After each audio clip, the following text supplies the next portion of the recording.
Aujourd'hui est un grand jour. Je boucle une boucle karmique. Mon esprit cosmique effleure la vacuité intrinsèque. Ça, c'est moi, il y a un mois, lors de ma première apparition. J'avais le crâne rasé et j'étais sans abonnés. Aujourd'hui, j'ai le crâne rasé et j'ai 100 abonnés. Avant, j'étais un héliciculteur complètement inconnu. Et aujourd'hui, je suis un héliciculteur pratiquement complètement inconnu. Ça me donne une patate, une grosse patate, une vraiment grosse patate. Une grosse patate, une grosse patate. Merci à vous tous parce que c'est carrément grâce à vous et continuez à mettre des pouces en l'air parce que ça permet à d'autres personnes de me découvrir par hasard. Et ça continue. Bref, revenons à l'héliciculture. Aujourd'hui, je vous montre comment on fait pour construire sans outils une mangeoire qui a ce niveau de stabilité. Il y a une astuce.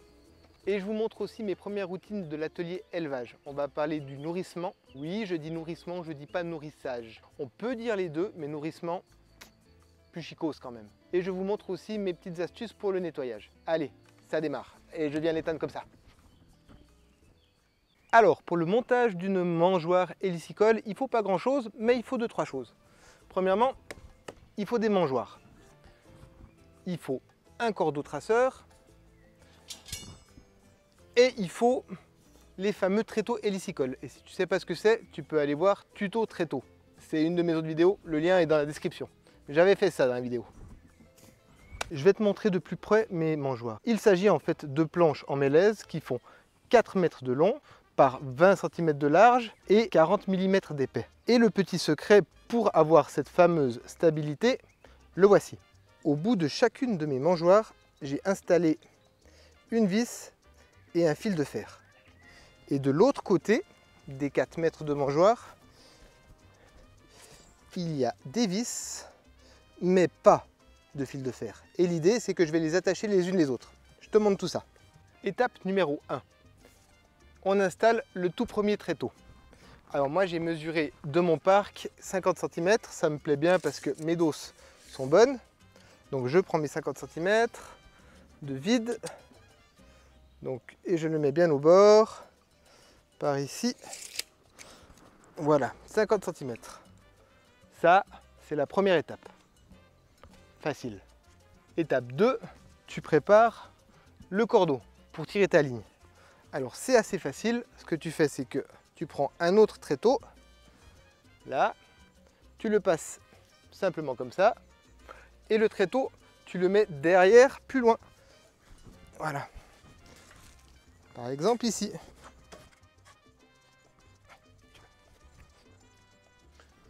Ensuite, sur le tréteau, tu fais une petite boucle.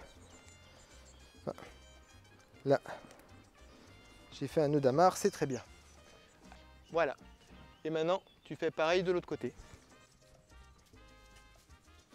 Maintenant, j'ai ma jolie ficelle qui est tracée. L'étape suivante, c'est que je vais disposer simplement par terre mes mangeoires. Bien plaquées l'une contre l'autre, comme ça je saurai où mettre mes tréteaux.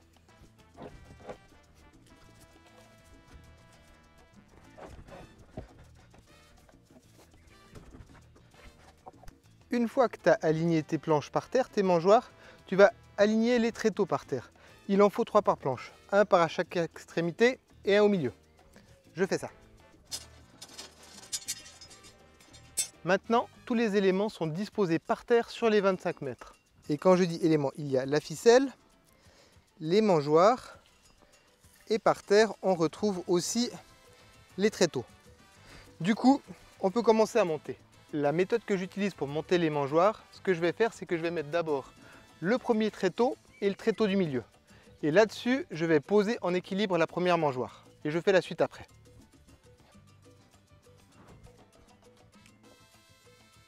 Et voilà, première mangeoire, elle n'est pas tout à fait posée, mais presque. Comme tu peux voir, elle est posée sur le tréteau qui est tout au fond et celui qui est au milieu. Pas tout à fait au milieu pour pouvoir supporter le porte-à-faux. Elle est en porte-à-faux, ça veut dire que le bout il est posé sur rien.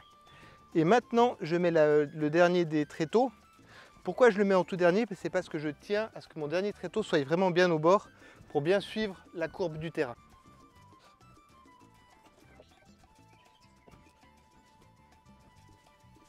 Alors je ne sais pas si tu as vu, le tréteau du milieu il était plus haut à cause du dénivelé du terrain.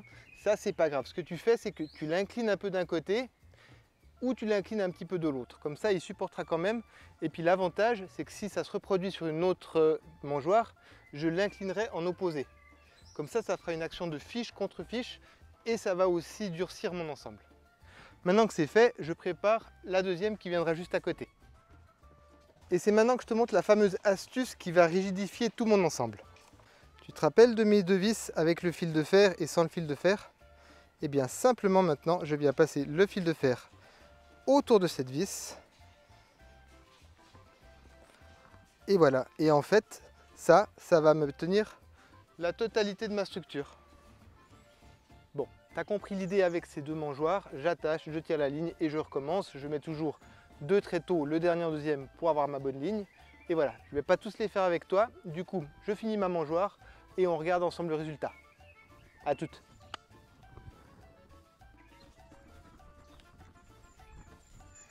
Qu'est-ce que tu en penses? Elle est pas mal cette ligne, hein? Maintenant, on va passer un petit peu à mes routines de mon atelier élevage. La toute première, c'est le nourrissement. Oui, je dis nourrissement parce que c'est vachement plus fun que nourrissage. Et les deux sont justes en plus. Ah, tu peux contrôler, vas-y, Larousse. Toute la difficulté du nourrissement, elle est dans l'ergonomie du travail. Parce qu'on doit déposer de la farine complément d'alimentaire sur toute la longueur de ces 50 mètres, 25 mètres aller, 50 mètres retour de l'autre côté. Et du coup, il faut vraiment réfléchir à cette ergonomie. Et j'ai étudié la question. Et j'ai sérieusement étudié la question. Vraiment, j'ai étudié la question. 2-3 prototypes.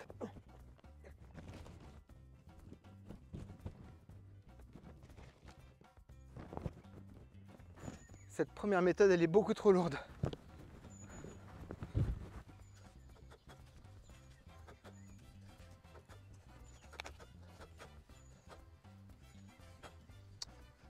Cette deuxième méthode n'est pas assez lourde.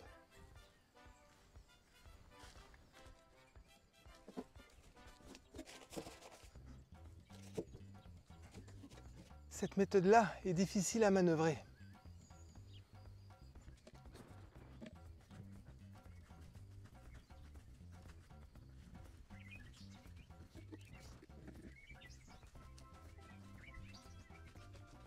Bon, tu as compris l'idée. En fait, c'est pas du tout ergonomique de se trimballer des tonnes et des tonnes de compléments alimentaires que tu donneras pas.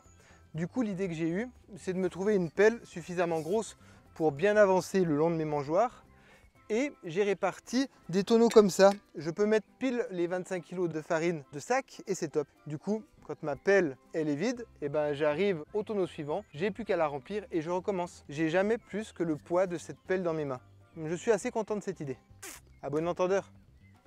Petite remise en contexte. Vous m'avez vu nourrir en plein soleil. Alors, je ne le fais absolument jamais. Je le fais tout de suite après la première aspersion du soir, quand ça devient humide et que les escargots sortent. Aujourd'hui, je l'ai fait pour vous montrer simplement. Ouais.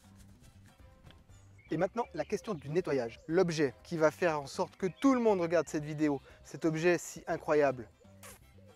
Une brosse à WC. Ça, c'est le premier objet qui va vraiment bien pour nettoyer une mangeoire hélicicole. Seulement voilà, la brosse à WC, ce qu'elle fait, c'est décoller. Et du coup, c'est pas suffisant parce qu'avec l'humidité, avec le temps, il pourrait quand même y avoir des moisissures. Donc, il faudrait trouver le moyen d'enlever ces poussières.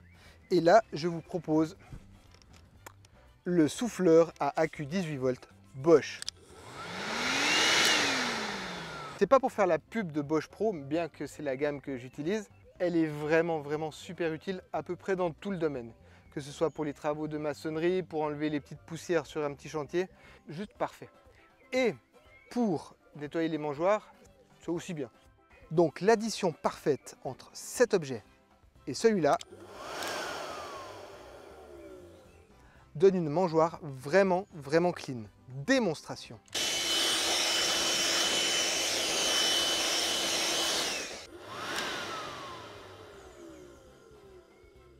Bon, si avec tout cet océan de bonnes idées, t'as pas encore envie de planter ton patron pour devenir héliciculteur, c'est qu'il faut vraiment que tu regardes toutes mes autres vidéos, parce qu'il y en a un paquet. Non, il n'y a pas d'autre explication.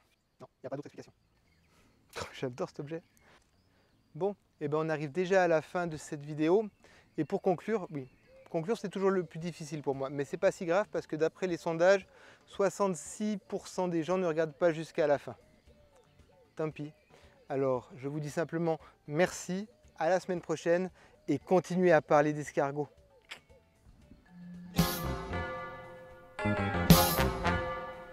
Aujourd'hui est un grand jour. Je boucle une boucle karmique.